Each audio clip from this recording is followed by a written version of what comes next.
jioni ya leo, où nous sommes là pour continuer ambapo tuko mahali hapa ili tuweze avec les kuendelea thèmes que nous avons commencé depuis hier. kwa mada yetu ambayo tumeanza tokea jana. Depuis hier, nous avons commencé à parler Tangu jana tumeanza kuzungumzia de la présence de Dieu, uwepo wa Mungu, une garantie hakikisho pour la réussite dans mes élévations multiples. katika kuinuka kwangu. Et nous avons vu que Na tumeona dans Luc 15, le verset 5, katika kitabu kia Luka sura 5, la parole de Dieu est en train de nous dire, neno la Bwana liko linatuambia celui qui demeure en moi, yule ambaye anakaa ndani yangu en qui je demeure en lui, nami ninakaa ndani yake, il porte beaucoup de fruits. anakuwa na matunda mengi. Et il est en train de dire que sans moi, vous ne pouvez rien. Na anasema bila mimi hamuwezi lolote. Sans Dieu, nous ne pouvons rien. Bila Mungu Nous hatuwezi avons lolote. besoin de Dieu dans tous les domaines de notre vie. Tuna haja ya Mungu katika kiwango yote ya maisha yetu. Et nous avons vu que le désir de Dieu Na tunaona kumtamani Bwana, est d'habiter au milieu de son peuple, kutamani kwa Bwana ni kwamba akae katika taifa lake, pour soutenir son peuple, ili ashikilie taifa pour les lake, protéger ili akinge et pour les rendre na redoutables. ili alete wawe watu wa kutisha. Et nous avons commencé à parler comment attirer la présence de Na Dieu au milieu tumeanza de nous. kuzungumzia namna gani tunaweza vuta uwepo wa Bwana ndani yetu. Le premier moyen, nous avons parlé de Jambo la kwanza ambalo tumezungumzia ni chercher Dieu par sa grâce. kumtafuta Mungu kupitia neema yake. Dieu, il est suffisant pour toi. Mungu anatosha kwako. Dieu, il est là pour te soutenir. Mungu yuko hapa ili akushikilie. Et nous avons vu dans Jean 6, Na tumeona katika kitabu cha Yohana les sura versets 6 5 à 12, mstari wa 5 hadi wa 12, où la parole de Dieu est en train de parler de la multiplication des pains. ambapo neno la Bwana liko linazungumzia kuzidishiwa kwa mikate. C'était pendant 3 jours Ilikuwa ni baada ya siku que 3 Jésus était avec la foule en train de les enseigner. ambapo Yesu alikuwa na umati wa watu Mais akiwafundisha. il a vu les besoins de cette foule. Lakini aliona haja ya umati huu. Il a vu que la foule avait besoin du pain. Aliona umati huu una haja ya Pendant mkate. que les disciples voulaient faire entrer et partir cette foule, Wakati mitume walitamani kurudisha taifa hili, Jésus a dit non. Yesu akasema hapana. Ils ont besoin du pain. Wana haja ya mkate. Et ce soir, je suis en train de parler à quelqu'un. Na jioni ya leo niko Tu ne namzungumzia vas pas mtu. rentrer comme ça. Hautarudi hivyo. Jésus voit ta faim. Yesu anaona Il njaa sait que yako. tu as besoin du pain. Anajua una haja ya mkate. C'est pourquoi il a dit aux disciples Ndio maana aliwaambia de mitume les faire asseoir par rangée, muwaketishe kikundi kwa kikundi. de les faire asseoir par ordre. Muwaketishe kwa kanuni Et fulani. quand ils étaient tous assis, Na wakati wote walikuwa wameketi, ils ont mangé à leur faim. walikula hata Tu wakashiba. vas manger à ta faim. Utakula hata Et il y utashiba. avait même des restes. Na kulikuwa hata mabaki. Parce qu'il est le Dieu qui s'appelle le pain de vie. Kwa kuwa yeye ni Mungu ambaye anaitwa Et mkate quand wa lui, il uzima. donne, Na wakati yeye anapana, il donne en abondance. anapana kwa utele. Mais ce qu'il te dit ce soir, Lakini yale ambayo nakwambia jioni ya leo, d'accepter de t'asseoir en ordre, ukubali kuketi katika de taratibu. mettre de l'ordre dans ta vie. Tia utaratibu ndani ya maisha Quand yako. tu vas mettre de l'ordre, Wakati utatia taratibu ndani ya maisha tu yako, auras du pain. utapata mkate. Et tu auras du pain pour ta Na famille. utapata mkate kwa ajili ya Tu jamaa auras du yako. pain pour ton environnement. Utapata mkate kwa Tu ajili ya auras du mazingira pain yako. pour tout ce qui t'entoure. Utakuwa na mkate kwa wale wote ambao wanakuwa kando kando yako. Et la grande leçon que nous avons tirée de notre thème, Na somo kubwa ambalo tumepata katika mada yetu c'est hâte-toi de descendre. ni ukimbie mbio kushuka.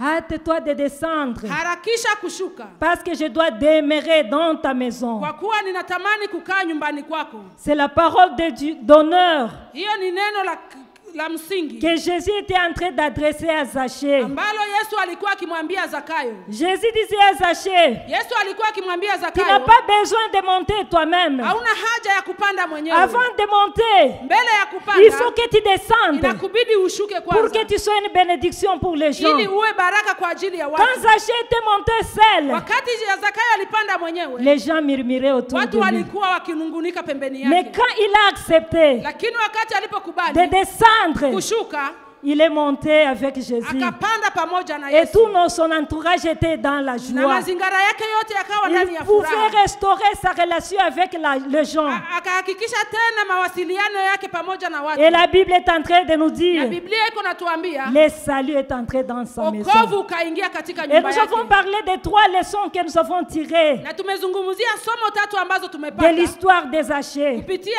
hadithi hii ya Zakayo. La première leçon Somo la kwanza est que Dieu est attiré par les gens qui sont actifs. ni ya kwamba Mungu anakokotwa na wale watu Dieu ambao n'est wanakuwa na pas bidii. intéressé par les gens qui sont paresseux. Mungu hahusiki na watu ambao wanakuwa Et la wazaifu. parole de Dieu est en train de nous dire, Na neno la Bwana liliko le natuambia royaume des cieux appartient aux violents. ufalme wa Mungu unapatikana kwa wale Sans la wenye bidii. violence, Bila tu bidii ne vas pas entrer dans le royaume des hauwezi cieux. kuingia katika ufalme wa La Mungu. deuxième leçon, Somo la pili nous avons parlé de la sainteté de Dieu. tulizungumzia utakatifu wa Mungu. La sainteté de Dieu, c'est sa nature. Utakatifu wa Mungu ni utu wake, Et il est attiré par un cœur qui est pur. na anavutwa na roho ambayo inakuwa Et la safi. parole de Dieu est en train de nous dire, Na neno la Bwana liko natuambia heureux ceux qui ont le cœur pur, heri wenye moyo safi, car ils verront Dieu. maana wao watamuona Quand Mungu. tu as un cœur pur, Wakati unakuwa na tu moyo vas safi, voir la gloire de Dieu. utaona utukufu wa Mungu. Nous sommes en train de parler de la présence de Dieu. Tuko tunazungumzia uwepo wa Mungu. Ne perdez pas de vue. Usipoteze mada.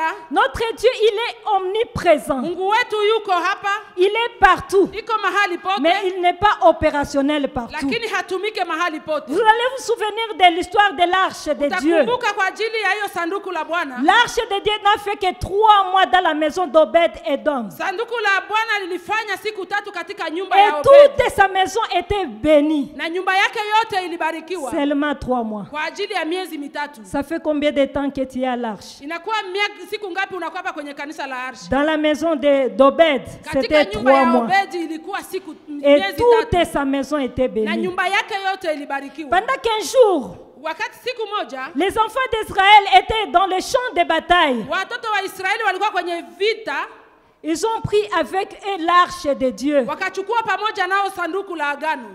Parce que Saul, Kwa kuwa Sauli il était déjà rejeté. alikuwa amekataliwa na Bwana, Ils ont connu les défaites. wakapigwa, Ils étaient battus wakapigwa au point où ils ont oublié l'arche de Dieu dans les champs de mpaka bataille. wakasahau sanduku la agano la Bwana kwenye shamba la Bien-aimés vita. dans le Seigneur, Mpendwa katika Dieu Bwana, fonctionne dans le terrain qui est saint. Mungu anatumika uwanja ambao unakuwa Tu peux umetakasika. passer des temps et des temps dans la présence de Dieu. Unaweza kupitisha muda mrefu katika uwepo Si wa tu ne Bwana. le cherches pas par la porte de la grâce, Kama haumtafute kupitia njia ya neema, tu risques de te dire que Dieu n'existe pas. unaweza kufikiria ya kwamba Mungu hayupo. Mais je suis en train de te dire, Lakini kona kuambia Dieu n'est pas loin de toi. Mungu hayuko mbali nawe. Il n'est pas loin de toi. Mungu hayuko mbali Il est en nawe. train de nous dire, Iko ma anatuambia main n'est pas courte pour agir, mkono wangu si mais mfupi kwa ce sont vos kutenda, péchés lakini ni dhambi zenyu qui m'éloignent de ambazo vous. zinanitenga mbali C'est nawe. le temps de nous sanctifier, archois et archoises. Ni wakati wa kujitakasa C'est wanamemba le wa moment kanisa. d'entrer dans la grâce de Ni Dieu. wakati wa kuingia katika kipindi cha Cherche neema ya Dieu Bwana. dans la porte de sa grâce. Tafuta Mungu katika mlango wake wa Il est neema. en train de nous dire, Iko anatuambia il se laisse trouver anaacha à ceux qui le kupatikana cherchent, kwa wale ambao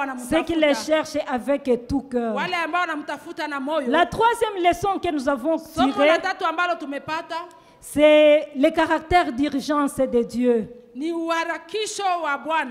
Et nous avons compris que Dieu, Tumeelewa ya kwamba il est Mungu celui qui a pris toute la semaine de ce tournant ni décisif, yule ambaye amechukua muda wote huu wa en kipindi train de nous hiki, montrer comment on fonctionne en cas d'urgence. akituonesha namna gani tunaweza tukatumika Nous wakati sommes en mbio cas inahitajika. d'urgence, bien-aimés. Wakati mbio inahitajika. Nous avons lu dans Romains 13, le verset 11. Tumesoma katika kitabu cha Warumi sura Le 13 salut est mstari plus 11. proche de nous. Wokovu uko karibu Nous yetu. vivons les temps de la fin. Tunaishi wakati wa mwisho. On a compris que pendant qu'on a déclaré l'évacuation obligatoire, Tumeelewa wakati waliposema watu wote waondoke, on n'avait pas le temps de se distraire. hatukuwa na wakati wa kuzubaa. On était focalisé sur l'objectif. Tulikuwa tukiangalia sote kwenye lengo. On était focalisé sur la vraie information. Tulikuwa tukiangalilia hiyo habari ya Mais ukweli. qu'est-ce que l'ennemi fait aujourd'hui? Lakini nini adui anafanya Il a leo? multiplié le temps de la distraction Ameleta muda mrefu wa kuzubaa pour t'empêcher ili d'être akuzuie focalisé vers l'objectif. utazamie lengo ambalo ni la Le kweli. téléphone téléphones que nous détenons, bien-aimés, Simu ambazo tunakuwa nazo wapendwa, c'est un outil qui nous sert. ni chombo ambacho Mais kinatusaidia, ça peut être un sujet de distraction pour lakini toi. inaweza kuwa ni jambo ambalo unaweza tukufikia Facilement, tu peux katika passer kuzubaa. 3 heures de temps au téléphone. Unaweza ukapitisha saa 3 kwenye simu, Mais si on te dit de prier pendant 3 heures, lakini wakikwambia uombe muda si wa on te dit de masaa méditer 3, pendant 3 heures de temps, wakikwambia usome neno la Bwana muda c'est wa masaa vraiment 3, difficile pour toi. ni shida kwako. Et vous allez voir les gens être distraits par le téléphone. Na utaona watu wamezubaa na simu. Et des fois, on se dit, on veut même méditer la Bible dans le Na téléphone. mara nyingi unasema utasoma Biblia ndani ya Une fois, telefoni. on veut ouvrir un verset. Wakati unatamani kufungua kitabu Ça te fulani, prend au moins 5 secondes inakubeba muda wa de dakika te 5 montrer les futilités ikikuonesha mambo ambayo avant que tu ne haifai. puisses arriver à l'objectif. Mbele ufikie kwenye lengo. Cela est en train de nous dire, bien-aimés, Iko natuambia que wapendwa, nous devons être ya vigilants. kwamba inatubidi tuwe Même avec makini. ces téléphones-là, Hata kupitia simu hii, nous devons être vigilants. inabidi tuwe na Et makini. Dieu était en train de me mettre à cœur Bwana alikuwa akinitia ndani ya de moyo parler wangu à son peuple, ya kuzungumzia taifa lake, d'acheter la Bible kununua écrite. Biblia ambayo imeandikwa, Acheter la Bible. kununua Biblia. Il y a le temps où on va bloquer ce Kuna téléphone, muda mais ambapo la simu hizi Bible. zitafungwa, Il Biblia y a ce itafungwa. temps-là où Kuna on muda va huu embrouiller les choses. ambapo watachanganya mambo. Pendant que tu seras en train de chercher la Bible, Wakati utakuwa ukitafuta Biblia, les maisons qui impriment les Bibles nyumba ambazo zinaandika Biblia seront déjà fermées. zitakuwa zimefungwa. Aujourd'hui, les gens n'achètent plus les Bibles. Leo watu hawauze tena Biblia. On peut demander les gens qui ont les Bibles ici à l'église. Tunaweza kuuliza wanani wana Biblia hapa Est-ce kanisani? que nous pouvons nous montrer nos Je, Bibles? tunaweza kuonesha Biblia zetu? Voilà. Tazama, Il y a même d'autres qui n'en ont pas. kuna wengine ambao hawana. Bien-aimé dans le Seigneur, Upendwa katika Bwana, tu n'as pas de Bible. hauna Biblia. L'Esprit de Dieu est en train de te demander Roho wa Bwana iko na de kuzungumzia payer une Bible. ununue Biblia. Tu as toujours payé d'autres histoires. Unauza mambo mengine Les yote. mégas, tu payes. Unauza Tu mtandao, payes des histoires. unauza mambo Mais tu mengine, oublies de payer la Bible. lakini unasahau Payons kununua la Biblia. Bible. Tununue Biblia. Bible papier. Tununue Très Biblia ambayo important. imeandikwa, Nous ni ya vivons les muhimu. temps de la fin. Tunaishi wakati On wa ne sait mwisho. pas quand est-ce qu'il peut venir. Hatujui wakati gani Bwana Profite anaweza des kuja. opportunités. Chukua nafasi hii. Tiens encore les yeux. Ukingaliki na macho, Tiens encore jeune. ukingaliki kijana, Profite de ses yeux chukua na wakati huu pour lire la parole de ili Dieu. uweze kusoma neno la Tiens Bwana. encore la mémoire pour retenir les versets bibliques. Ukingaliki na akili ili ushikilie misemo ya Bwana. Prends du temps pour mémoriser quelques versets. Chukua muda wa kufikiria maneno ya Tiens Bwana. encore les parents avec toi. Ukingali na wazazi pembeni yako, Profite de ses parents pour étudier. chukua muda huu wa wazazi ili uweze Saisissons des kujifunza. opportunités qui sont devant nous. Tuchukue muda ambao unakuwa mbele yetu. C'est ça le caractère d'urgence. Ni hiyo ndiyo wakati wa haraka. C'est le temps d'agir. Ni wakati wa kutenda. Dieu t'a donné un tel don. Mungu amekupatia C'est kipawa le temps de fulani. l'exercer. Ni wakati wa kutumikisha. C'est le temps d'être Ni vigilant. wakati wa kuwa makini. Au temps d'évacuation obligatoire, Wakati walipotushurutisha kuondoka, on était très vigilants. tulikuwa waangalifu. On cherchait les informations. Tulitamani kujua La vraie information, c'est la parole de Dieu. ukweli uko ndani ya neno la Bwana. Au temps d'Élie, quand il était fatigué, Wakati wa Elia, wakati il était alipochoka, en sommeil. alikuwa amelala, Il était fatigué. alikuwa Il a amechoka, même demandé la mort. aliomba hata kifo, Mais Dieu a envoyé un ange lakini Mungu akamtumia pour lui malaika donner les pains, ili amupe pour mkate, qu'il puisse continuer avec le ili voyage. aweze kuendelea katika S'il y a safari. besoin du pain pour continuer le Kuna voyage. haja ya mkate ili uweze Et kuendelea même ndani ya Jésus a dit safari. à ses disciples, Na hata Yesu aliambia mitume pendant wake, qu'il les a trouvés fatigués, wakati aliwakutana wamechoka, quand Jésus était arrêté, wakati Yesu alikuwa qu'est-ce qu'il a dit amefungwa, à ses disciples? nini aliambia mitume wake? Veillez et priez Mukeshe na muombe pour ne pas tomber dans la ili tentation. msianguke katika jaribu. Bien-aimés dans le Seigneur, Upendwa katika c'est le Bwana. temps d'être Ni vigilant. wakati wa kuwa C'est le makini. temps de savoir choisir l'essentiel de Ni wakati wa l'accessoire. kujua kuchagua L'ennemi yaliyo a mema. multiplié la distraction. Adui ameleta C'est kuzubalisha pourquoi mengi, Dieu kuzubalisha voulait mengi. attirer notre Ndio attention maana Bwana alipenda à atuite nous tena, enseigner à travers l'éruption ili volcanique. atufundishe kupitia mlipuko wa volcano. Il a voulu nous montrer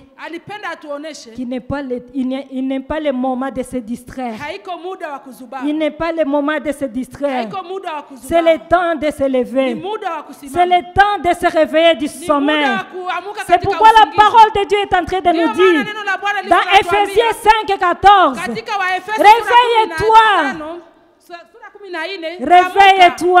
amuka, Relève-toi simama, pour que Christ t'éclaire. ili Bwana Le angakuangazie. monde est plongé dans les ténèbres. Dunia imeanguka ndani ya giza, Mais soyons éveillés lakini tuwe pour ne pas tumeamka tomber dans la ili tentation. tusianguke katika Nous majaribu. avons parlé de notre deuxième moyen Tumezungumzia njia yetu ya pili, de chercher Dieu. kumtafuta Bwana, C'est chercher Dieu pour lui-même. ni kumtafuta Bwana kwa ajili yake Et nous mwenyewe. avons parlé de la louange. Na tumezungumzia kwa Et ajili nous ya avons dit sifa. que Dieu siège Tumesema Bwana dans anaketi la louange et de l'adoration. katika sifa na maabudu. On est en train de nous parler d'état de siège, Wako wanatuzungumzia muda wa serikali où ce sont les militaires ambapo ni qui waskari sont en urgence ambao wanakuwa pour haraka assurer la paix dans l'est de ili la waweze République du kuleta Congo. amani kwa mji Et wetu. le même Dieu, il est en urgence. Na huyo Mungu wetu pia Il anakuwa fait ndani ya siéger uharaka. en toi. Anapenda aketi ndani yako. C'est pourquoi il est en train de dire à quelqu'un, Ndio maana iko namwambia mtu, cherche la joie dans le Seigneur. tafuta furaha ndani ya Bwana. Tu as manqué la joie. Umekosa Tu furaha, as perdu le temps d'adoration. umepoteza wakati wa maabudu. Et nous avons compris qu'adorer Dieu, Na tumeelewa ya kwamba kumwabudu c'est Mungu au-delà des cantiques. ni zaidi ya nyimbo, C'est au-delà de se ni prosterner. zaidi ya kupiga magoti, C'est au-delà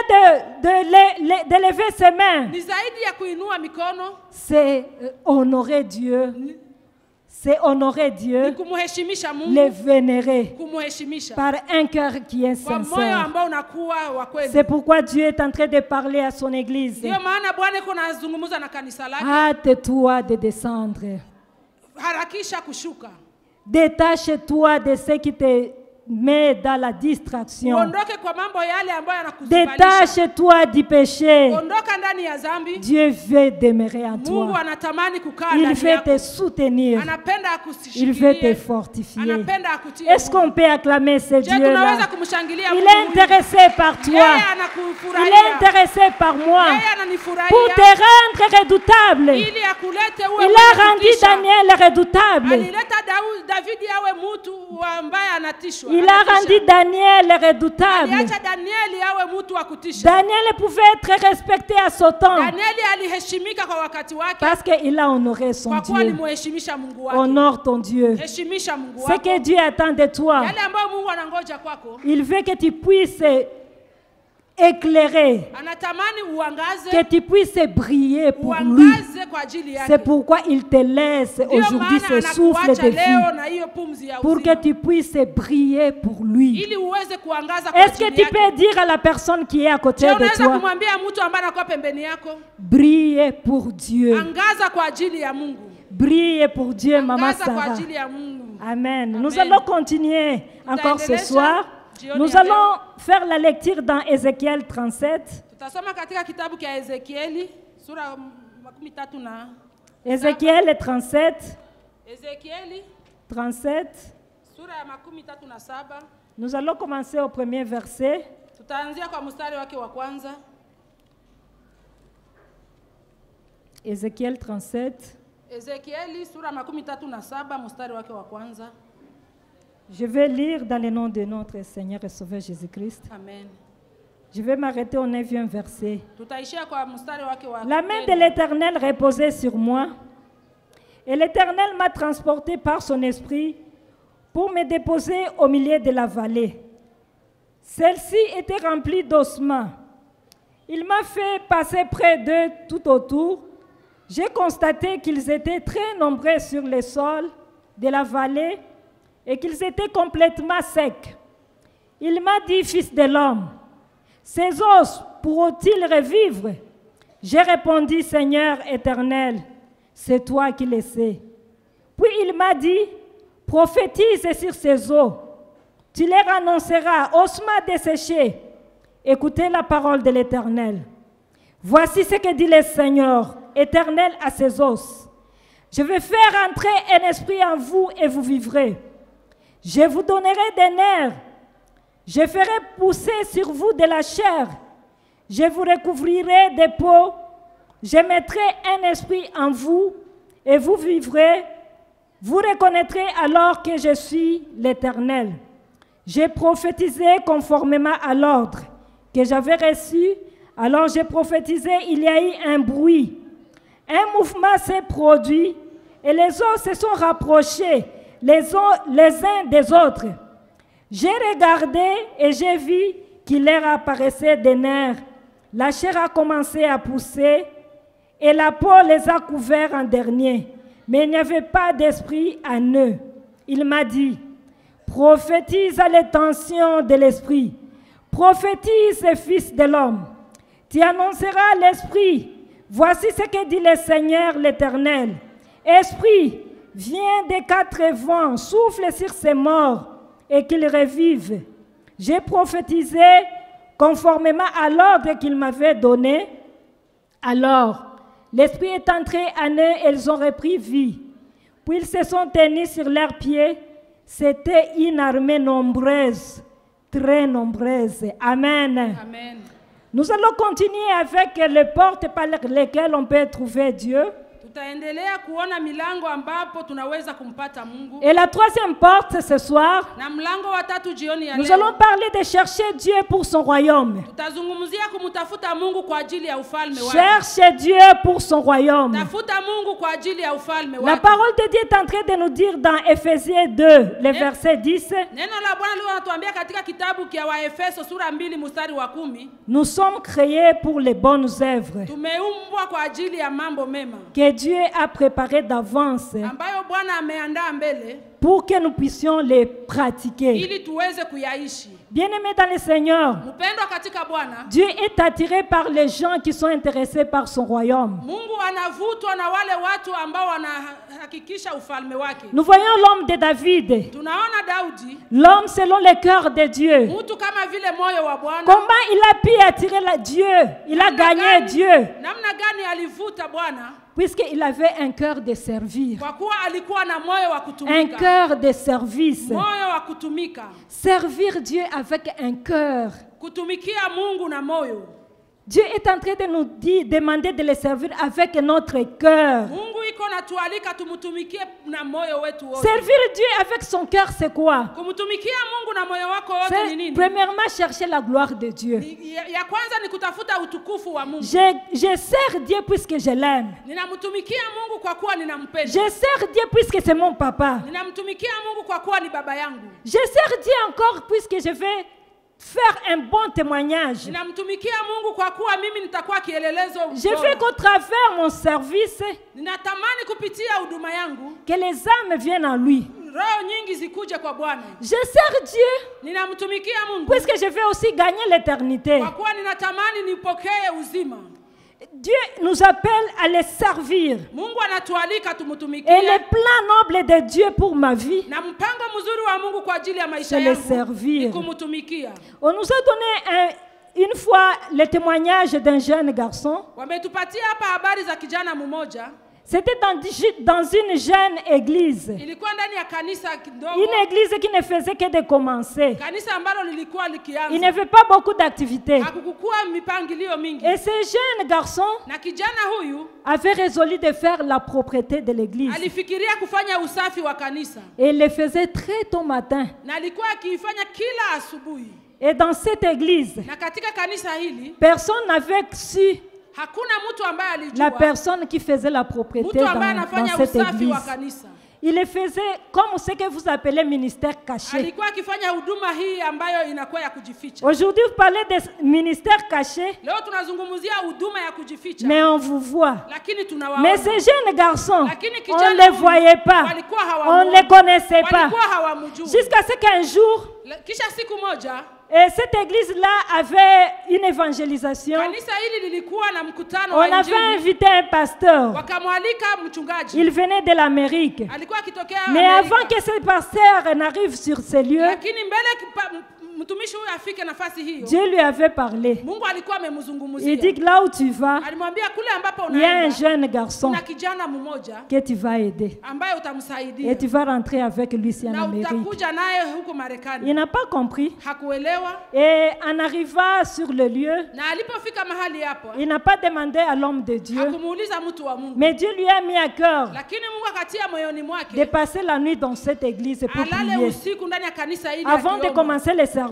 Mbele aanze il kazi, fallait qu'il commence avec la veillée. ilibidi aanze na makesha. Alors le pasteur de la place lui avait demandé, est-ce que puis-je t'accompagner dans la prière? Il a refusé. Na mchungaji wa kanisa ile akamwambia, je, ninaweza kukusindikiza kwa maombi? Naye akakataa. Pendant qu'il était en train de prier, Wakati alikuwa akiomba, quand il a fini de prier, wakati alipomaliza kuomba, il a vu un jeune garçon akaona kijana en mmoja train de bousculer les chaises. akitikisa makiti. Et Dieu lui a communiqué. Na Mungu akamzungumzia, Voilà la personne. tazama mtu. Il l'a laissé terminer. Akamwacha amalize Et kazi. après, quand les garçons ont terminé de faire la propriété, Na wakati kijana huyo alimaliza kufanya il usafi, s'est approché auprès de lui. Il lui akamsogelea, a demandé, qui es-tu? akamuuliza, wewe ni nani? Parle-moi un peu de ta vie. Nizungumzie maisha Et le yako. garçon a commencé à narrer sa vie Na kijana huyo akaanza kuzungumzia maisha auprès de yake l'homme de kwa Dieu. mtu huyu wa Mungu. Et directement, l'homme de Dieu a dit, c'est ça la personne dont Dieu me parlait. Na hapo mtu wa Mungu akajua ya kwamba ni Et kijana le huyu ambaye matin, Bwana avant de alimzungumzia. commencer le service, Na asubuhi mbele aanze huduma, il a parlé à l'homme de Dieu. akamzungumzia mtu wa Ce Mungu. que Dieu était en train de lui parler. Yale ambayo Mungu alikuwa Avant de akimzungumzia venir. mbele afike. Alors, le pasteur et l'homme de Dieu, Mchungaji na huyu ils mtu ont wa fait Mungu appel à ces garçons-là. wakamuitisha kijana huyu. Et on a fait appel à ces tuteurs. Wakaita wale wazazi ambao On leur wanakuwa avait wakimchunga. demandé de leur donner toutes ces identités. Wakasema wapatie idadi yake yote. Et jusqu'à présent, Na mpaka leo le garçon est en Amérique. kijana huyu anakuwa Amerika. Qu'est-ce qu'il a fait? Nini alifanya? Il a fait le travail avec un cœur. Alimtumikia Mungu kwa moyo wake. Ne travaille pas pour les gens. Usitumike kwa ajili ya watu. Ne travaille pas pour apparaître. Usitumike kwa ajili wakuone. Quand tu vas chercher les acclamations, Wakati utatamani wakushangilie, ça va s'arrêter par là. itaishia hapa. Et Dieu va dire, Na Mungu atasema, ulijilipa. tu t'es déjà payé. Ne cherche pas à te payer. Usitamani kujilipa. Cherche à gagner le cœur de Dieu. Tafuta kuvuta moyo Fais wa le Mungu. service de Dieu avec Fanya tout kazi ton ya cœur. Mungu pamoja na moyo wako Il wote. va t'élever. Yeye atakuinua. Amen. Amen. Il faut savoir aussi que tout ce que nous faisons, Inatubidi tujue ya kwamba Avec yote un tunayoifanya cœur.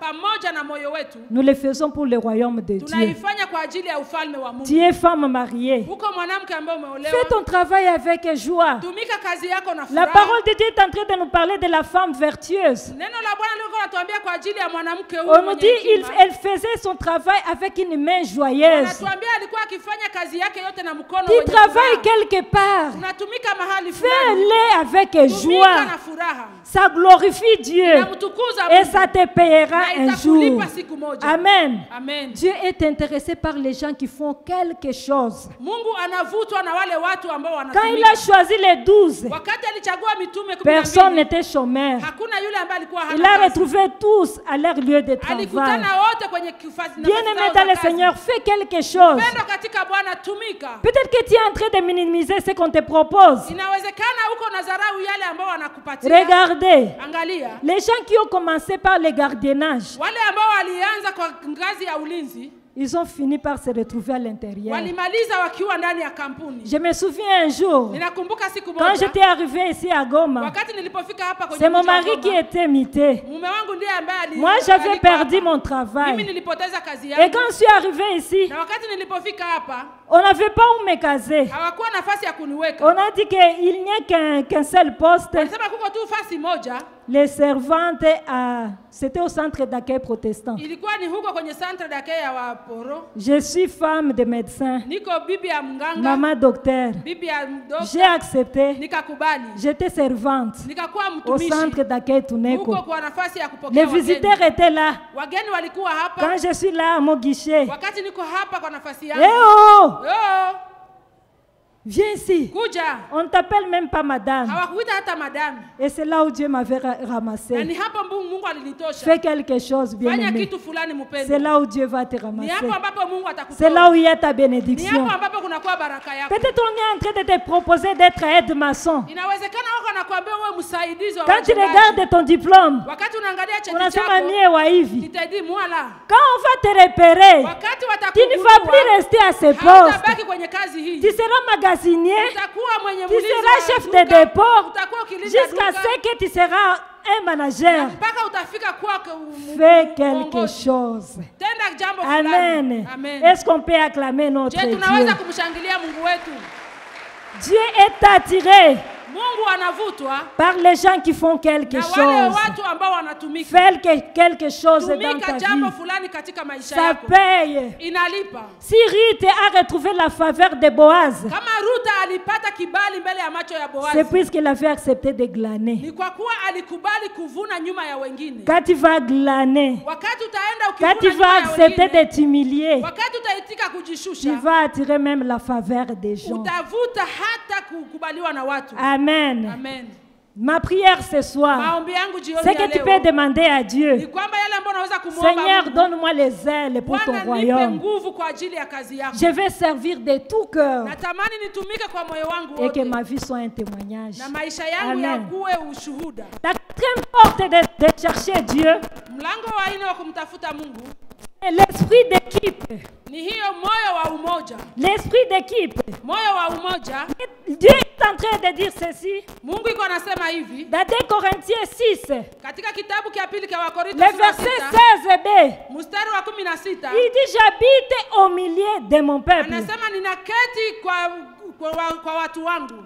Si nous sommes comme ça avec maman Sarah, Kama tunashikana mikono na mama nous Sara, nous tenons les mains comme ça. tunashikana mikono, Dieu est au milieu. Mungu iko hapa katikati yetu. Il habite au milieu. Anakaa katikati yetu. Pourquoi il n'a pas parlé des côtés? Kwa nini hakusema pembeni? Partout quand vous allez lire la parole de Dieu, Mahali popote papo utasoma on neno est en la train de Bwana. dire Dieu habite au milieu. Wanasema Mungu anakaa katikati. Cela veut montrer qu'il y a un peuple qui est soudé. Hapa inaonyesha ya kwamba kuna taifa ambalo Un limeungana. peuple qui se tient la main. Taifa ambalo linashikana mkono. C'est là où Dieu habite. Ni hapo ambapo Bwana anaketi. Il est intéressé par les gens qui sont ensemble. Mungu anavutwa na watu ambao wanakuwa Il pamoja. est intéressé par les gens qui interagissent ensemble. Mungu anavutwa na wale watu ambao wanapatana pamoja. Amen. Amen. Et vous allez constater que Na utaona là où les gens sont unis, hapo ambapo watu wanakuwa kwa rien umoja, ne peut les résister. hakuna ambacho kinaweza kikawashinda. Quand vous lisez dans la parole de Dieu dans Acte 4, Wakati unasoma katika kitabu cha Mungu ndani ya Matendo ya Mitume sura le verset 32, mstari wa 32, la parole de Dieu est en train de nous dire neno ceci. la Bwana linatuambia hivi: La multitude de ceux qui avaient cru wale watu ambao waliokoka n'était qu'un cœur, walikuwa moyo moja, une âme. walikuwa moyo moja. Nul ne disait que ses biens lui appartenaient, Hakuna yule ambaye alisema mali yake ni yake mwenyewe, mais tous étaient communs. lakini yote waliweka pamoja. Bien-aimés dans le Seigneur, Upendo katika Bwana. Dieu travaille dans un corps. Mungu anatumika katika C'est mwili. pourquoi il est en train de dire ceci. Ndio maana iko nasema hivi: Là où 2 ou 3 sont réunis à son mahali nom, ambapo watu wawili wanakusanyika kwa ajili ya jina il lake, est où? yeye ni mahali pale. Il est là.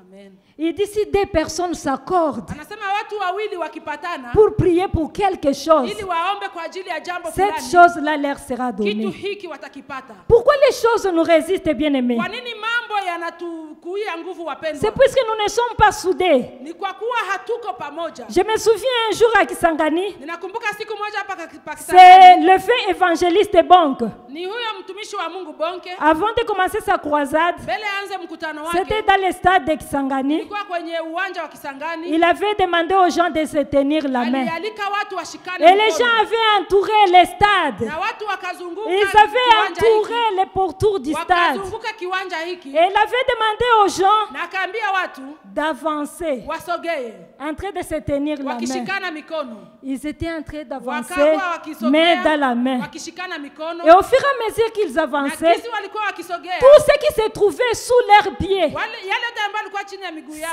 séchait. ilikuwa ikikauka. Et les reptiles, Na et les vidudu serpents, vyote, na nyoka tout zote, ce qui était sous leurs pieds. vyote ambavyo vilikuwa chini ya miguu yao. Quand on s'avance en se tenant les mains, Tunasogea tukishikana mkono, l'ennemi adui devient notre proie. anakuwa mateka yetu. Mais quand nous sommes séparés, Lakini wakati tumetengana, c'est là où l'ennemi navigue librement. ni hapo ambapo adui anaogelea. Puisque nous lui avons laissé passage. Kwa tumemwachia njia. Mais quand on se tient comme ça la main dans la main, Wakati tunashikana mkono, où est-ce qu'il peut passer? atapita mahali gani? Bien-aimés dans le Seigneur, Upendo katika Bwana. même ici à l'église Arche, Hata hapa ndani ya nous kanisa pouvons letu vivre cette réalité de l'église tunaweza primitive. kuishi hiyo ukweli wa kanisa la kwanza. J'étais en train de penser sur une chose. Nilikuwa nikifikiria jambo moja. J'ai dit si 500 personnes ici à l'Arche Nikasema kama watu 500 hapa kwenye kanisa letu sont unis. wanashikana Ils ont un mkono. même cœur, Wanakuwa na moyo moja, une même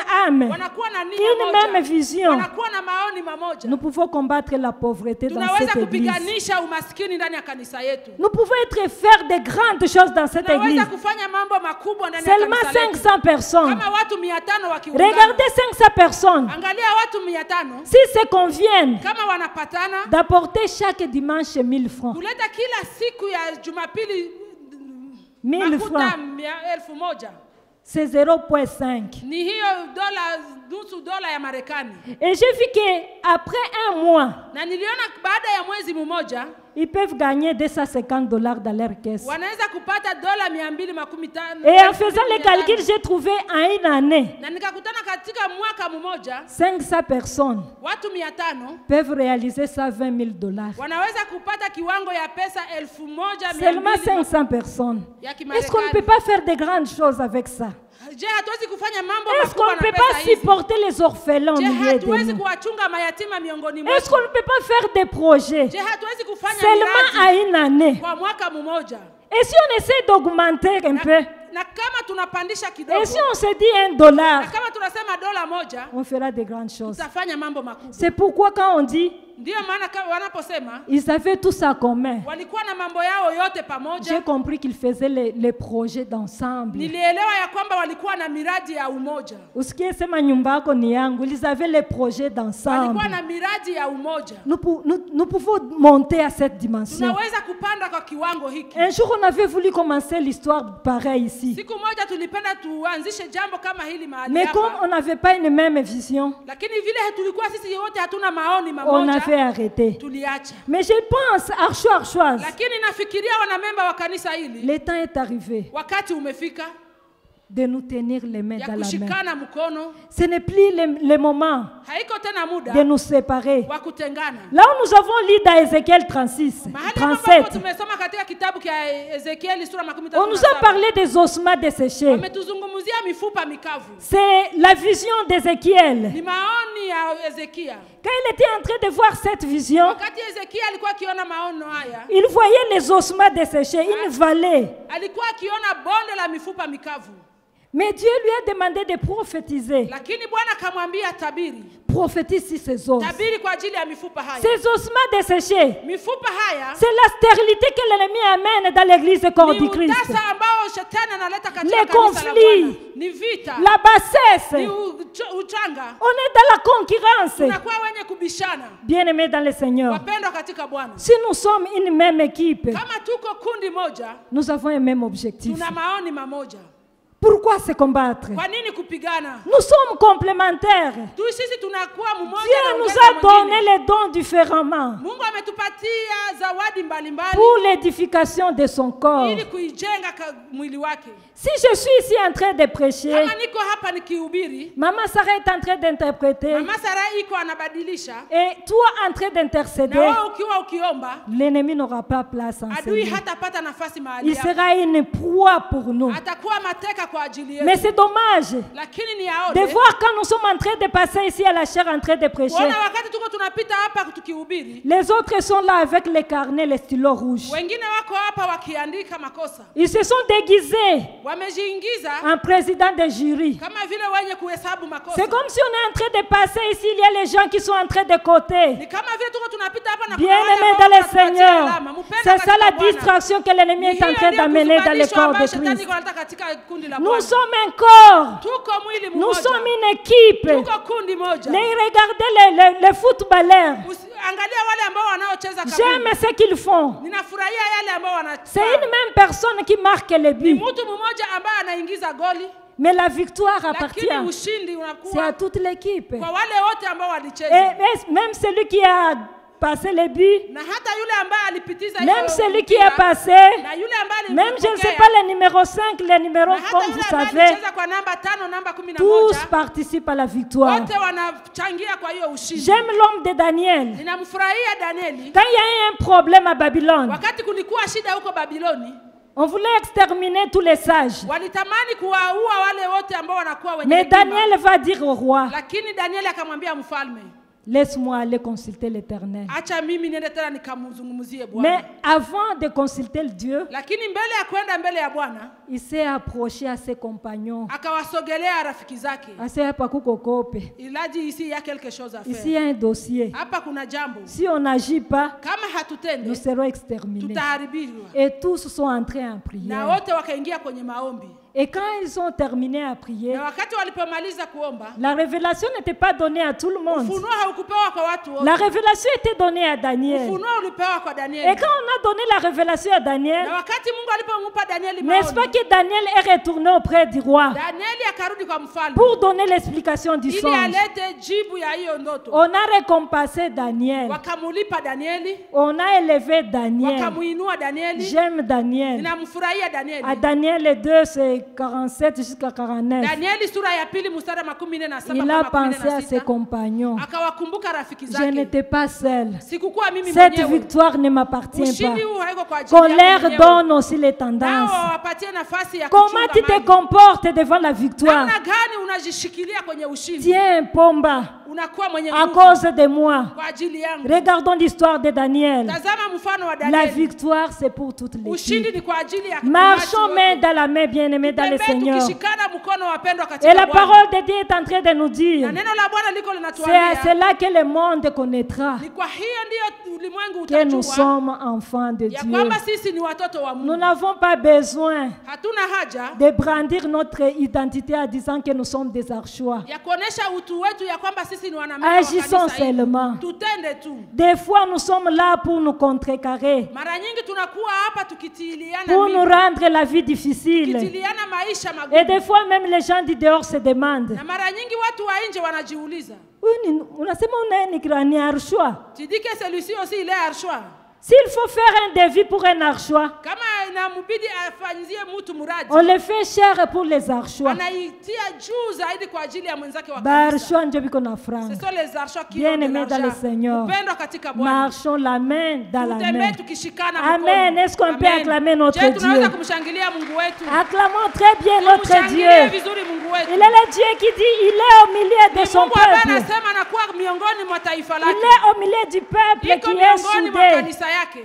Il est là pour nous soutenir. Iko mahali hapa ili atushike Une autre mkono. façon de chercher Dieu, Namna nyingine ya kumtafuta Mungu c'est chercher Dieu par la foi. ni kumtafuta Mungu kupitia On imani. nous a longuement parlé de la foi. Wametuzungumzia imani. On nous dit, or sans la foi, Wanasema bila imani il est impossible d'être agréable à ni Dieu. vigumu kumpendeza Mungu. Dieu répond à la mesure de notre foi. Mungu anajibu kulingana na imani yetu. Quand nous avons la foi, Wakati tunakuwa na nous imani, devenons participants à la nature de Dieu. tunakuwa wale ambao wanashiriki kwa utu wa Mungu. Et Dieu, Na Mungu il se révèle encore à nous anajifunua tena kwetu au travers les offrandes et les autels. kupitia matoleo na madhabahu. Dieu est attiré par les offrandes, Mungu anakokotwa na sadaka, pas n'importe quelle offrande, sio sadaka ya kawaida, mais une offrande qui est donnée avec un bon cœur. lakini sadaka hiyo ambayo imetolewa na moyo ulio tayari. La parole de Dieu est en train de nous dire dans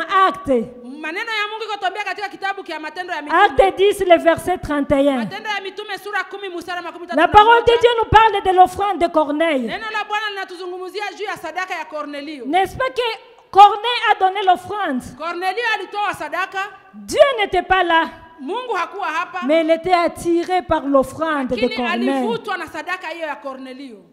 Mais la meilleure offrande que tu peux donner à Dieu, Sadaka nzuri ambayo unaweza ukamtolee Mungu c'est d'abord ton cœur. ni kwanza moyo wako. Dieu avait d'abord agréé le cœur d'Abel Mungu alikubali moyo wa Abeli avant d'agréer son offrande. mbele ya kukubali sadaka yake. C'est pourquoi il continue à insister. Ndiyo maana anaendelea kusisitizia, Dépêche-toi, harakisha, dépêche-toi de descendre. harakisha kushuka. Dieu veut demeurer en toi. Bwana anatamani Tout ce kuketi que ndani tu yako. vas faire avec ton cœur, Yale ambayo utayatenda na moyo wako ça va attirer Dieu. itamkokota Ça Bwana, va intéresser Dieu. itamvutia Mungu. Amen. Amen. Alors, comment maintenir la présence de Dieu? Namna gani tunaweza kuuchunga uwepo wa Mungu? C'est une chose d'attirer Dieu. Ni jambo moja kumvutia Mungu Et c'est une autre chose de la poursuivre. na ni jambo lingine kuchunga uwepo wa Mungu. Philippiens 3, le verset 14. Wafilipi sura 3 mstari wa 14.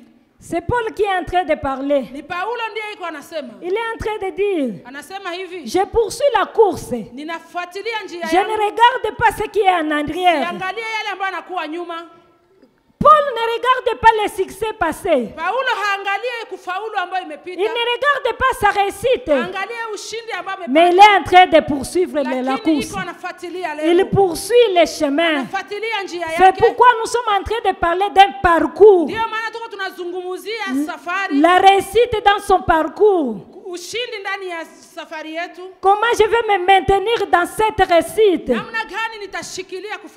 Il faut avoir un esprit de disciple. Un cœur de disciple. Les disciples, c'est qui? C'est celui-là qui a toujours besoin d'apprendre. On a toujours besoin d'apprendre quelque chose. On voit toujours ses limites. Si tu te dis que je suis déjà arrivé, non loin de ça, tu vas commencer à reculer. Mais cherche toujours à apprendre quelque chose. Reste attaché à la source. C'est notre Dieu qui est la source. C'est pourquoi dans Jean 15, 5, il dit celui qui demeure. Pas que tu restes quand tu es bien portant. Pas que tu restes parce que tu as réussi. Mais il dit celui qui demeure.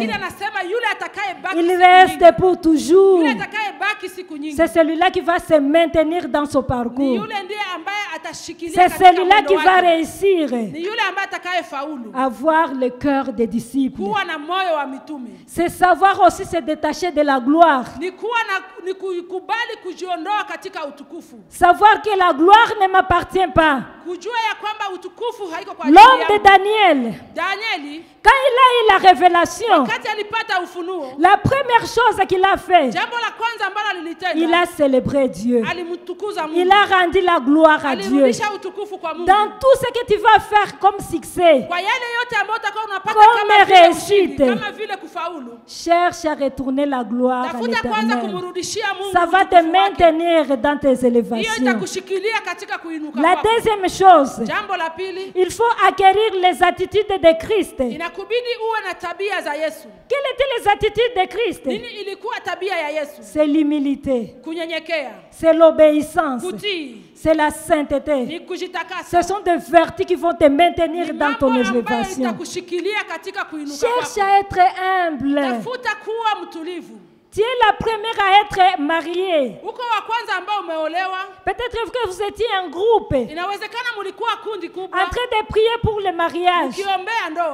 Et après le mariage, comment tu considères les amis qui sont encore là? Peut-être tu es en train de les considérer comme tes ennemis. Tu ne leur parles plus. Tu n'es pas encore arrivé bien. Tu as encore une marche devant toi. Tu t'es marié aujourd'hui. Ce n'est pas la fin du monde. Cherche à apprendre. Cherche les conseils. Il y a les jeunes filles. Et se sont mariés. Quand on leur dit de venir aux réunions de femmes pour chercher à apprendre, pour avoir les secrets pour les maintenir dans le mariage, ils disent qu'il n'y a pas. Elles disent que ça c'est pour ceux qui ce n'est pas à nous. Nous sommes les jeunes mariés. Peut-être que vous aurez les informations à l'internet. Mais bien aimé dans le Seigneur, sans la présence de Dieu, tu ne peux arriver nulle part. Tu as besoin de Dieu. Tu as besoin d'apprendre. C'est pourquoi Zachée, il était riche, mais il avait désiré Dieu. Désirer Dieu, il va te donner la sagesse, il va te donner la connaissance, il va te donner des révélations.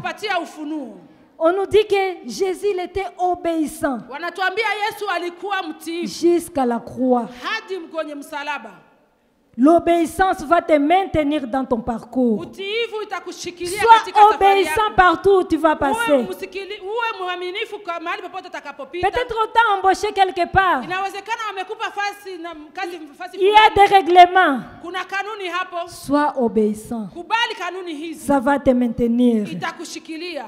Et il y a d'autres vertus. Na kuna tena Il y tabia a les caractères qu'il faut développer. na hali nzuri ambazo natubidi tuwe nazo. L'honnêteté. Uaminifu. L'honnêteté bien aimé dans le Seigneur. Uaminifu wapendwa katika Bwana. Ça paye. Inalipa. Sois correct dans tout ce que tu fais. Uwe mtu mzuri katika mambo yote unayoyatenda. Ici, aujourd'hui à Goma, hapa leo kwenye mji huu wa Goma, il y a un adage qui s'est développé. kuna neno ambalo limeendelea. C'est pas si c'est seulement à Goma. Sijui kama tu ni mahali hapa. Se retrouver. Kujipata. Se retrouver. Kujipata. Tout le monde est en train de parler de se retrouver. Kila mtu iko napenda apate nafasi. Et quand vous essayez d'entrer, de chercher le contenu de se retrouver, na wakati unapenda ugundue hiyo kujipata, vous allez retrouver qu'il y a la magouille dedans. Unakutana humo ndani kuna tabia mbaya. Il y a le vol dedans. Kuna wizi ndani yake. Il y a l'escroquerie dedans. Kuna wizi ndani yake. Est-ce qu'on peut vivre sans se retrouver? Je, tunaweza kuishi bila kutafuta sehemu yangu? Est-ce qu'on peut se réjouir seulement de son salaire? Je, unaweza kufurahia tu yale ambayo unapata kama vile Est-ce qu'on peut se réjouir seulement du montant qu'on va te payer à la fin d'une convention? Je, unaweza kufurahia yale ambayo utapata baada ya mkutano fulani? Peut-être que tu te dis on ne me voit pas. Inawezekana unasema mimi hawanione. On t'a confié une responsabilité. Wamekupatia majukumu fulani. Mais dans tout ce que tu fais, lakini ndani ya yale yote unayoyatenda, tu dois te retrouver. Unapaswa upate sehemu au yako. point où tu ne veux pas aller dans les magasins des archois. Hauwezi kwenda kwenye duka ya wale ambao wanakuwa wanamemba wa kanisa. Puisque tu te dis ici je ne vais pas me retrouver. Mahali hapa mimi sitapata sehemu yangu. Il faut aller chez les gens qui ne te connaissent pas. Unaenda kwa wale watu ambao hawakujui. Puisque là vous allez vous allez coopérer. Mutapatana. Kope. Mutapatana. Hapa niko na kope. Hapa tutapatana. Ni kope gani? C'est quoi? Et on se retire un peu. Na mnasogea pembeni. Et on se parle en secret. Naambiana kwa siri. Et voilà, hapa niko na kakope. Ici j'ai quelque chose. Ici on a besoin de 1000 tolles. Hapa tuna haja ya toni 1000. Qu'on se convienne d'abord. Tupatane kwanza. Est-ce que je vais me retrouver? Je ndapata sehemu yangu. Est-ce qu'on ne peut pas être sincère? Je hawezi kuwa mwaminifu. Dans les défis que nous faisons. Ndani ya hiyo yale ambayo tunayapangilia. On t'a donné une responsabilité. Wamekupatia majukumu fulani. De faire une activité. Utende kazi fulani. Il faut que tu te retrouves. Inakubidi ujipate kwanza. Et pourtant que ça va bénéficier aussi à toi. Na ijapokuwa mambo haya wewe pia utafaidika. Se retrouver. Nipate kwanza sehemu yangu. Bien aimé dans le Seigneur. Mpendwa katika Bwana. Ça semble normal. Inaonekana kama ni kawaida. Et ce sont les péchés. Na ni dhambi que l'ennemi a revêtu, l'a embelli. Ambayo shetani amevika mavazi mazuri. C'est devenu tellement propre. Inakuwa kimevaa vizuri. Que on ne se rend pas compte. Ili na hata uelewe. Que c'est un péché. Ya kwamba ni dhambi. C'est pourquoi Dieu est en train de nous dire. Ndio maana Mungu iko natuambia. De sortir dans les sommeils. Tutoke ndani ya usingizi. C'est le langage du monde. Ni hiyo ni lugha ya dunia. Et quand nous cherchons le monde. Na wakati tunatafuta dunia. Curieusement on veut retrouver le monde ici à l'église. Tunakuja kuikutana hata hapa kanisani. Mais ce soir Dieu est en train de nous demander. Lakini jioni ya leo Bwana iko natuambia. Hâte-toi de descendre. Harakisha kushuka. Il faut aujourd'hui que je demeure en toi. Inabidi leo nikae ndani yako. Il faut que tu sois redoutable. Inabidi leo uwe mtu wa kutisha. J'ai eu un technicien nimempata mtu mmoja qui m'a servi. Ambaye amenitumikia. C'est un adventiste. Ni huyu mtu wa kanisa ya Sabato. C'est le premier que je puisse rencontrer dans ma vie. Ni mtu wa kwanza ambaye nimekutana katika maisha yangu. Il te fait un devis. Anakupangia mpango. Tu lui donnes de l'argent. Unampa pesa. Et après il vient te rembourser. Na kisha anakurudishia. Il te retourne de l'argent. Anakurudishia makuta ambayo ilibaki. Il dit maman. Anasema mama. On a réduit là où j'étais. Walipunguza mahali ambapo nilipoenda. Et quand toi on réduit pour toi, qu'est-ce que tu fais? Na wakati wanakupunguzia wewe unafaaka nini? Je me suis retrouvée. Unajipata. Laisse Jésus te retrouver. Mais il t'a déjà retrouvé. Comment tu veux encore te retrouver? C'est pourquoi Jésus dit, hâte-toi de descendre. Détache-toi de la bassesse. C'est ce qui fait que l'église de Dieu reste stérile. On entre des tournants et des tournants.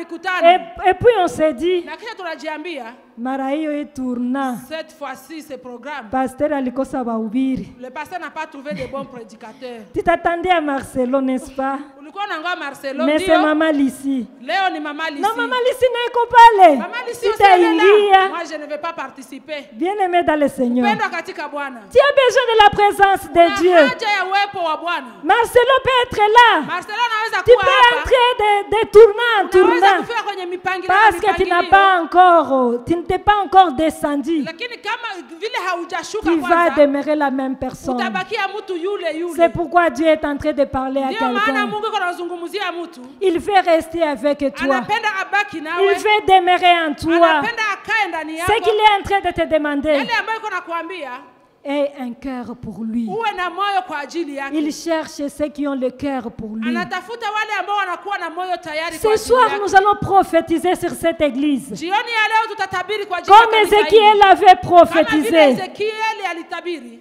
Dieu était en train de lui dire, Mungu alikuwa akimwambia prophétise sur ces ossements. tabiri kwa ajili ya mifupa C'est hii. une grande armée. Ni taifa kubwa. Nous sommes une grande armée, Ni jeshi bien-aimés. kubwa, tuko jeshi Mais kubwa, Dieu nous a wapendwa. volé sa vie. Lakini Mungu ametupatia L'ennemi a volé la vie de Dieu à nous ameiba maisha ndani yetu par les péchés, kupitia dhambi, par les divisions, kupitia kutengana, par la bassesse. kupitia udhaifu. C'est pourquoi nous allons prophétiser. Ndio maana Nous tutatabiri. allons refouler tout ce que l'ennemi est venu semer en ces lieux. yote ambayo shetani Nous amepanda allons ndani yetu. appeler l'Esprit de Dieu Tutaalika roho wa Mungu et les sépulcres vont na s'ouvrir. makaburi Tout zitafunguliwa. ce que l'ennemi a Yale enterré, yote ambayo adui la amezika, santé que l'ennemi a afya volée, ambayo adui ameiba, ça va tourner à la surface. itarudia tena kwenye Ça va nafasi. retourner à la Itarudia surface. tena kwenye nafasi. Ton travail a été Kazi volé yako imeibwa. parce que l'ennemi nous a rendus stériles. Kwa adui ametuacha Il nous watasa. a desséchés. Ametutia mifupa Ce mikavu. soir, nous sommes en train d'appeler la vie. Jioni ya leo tuko tunaita uzima. Nous allons nous mettre debout. Tutasimama.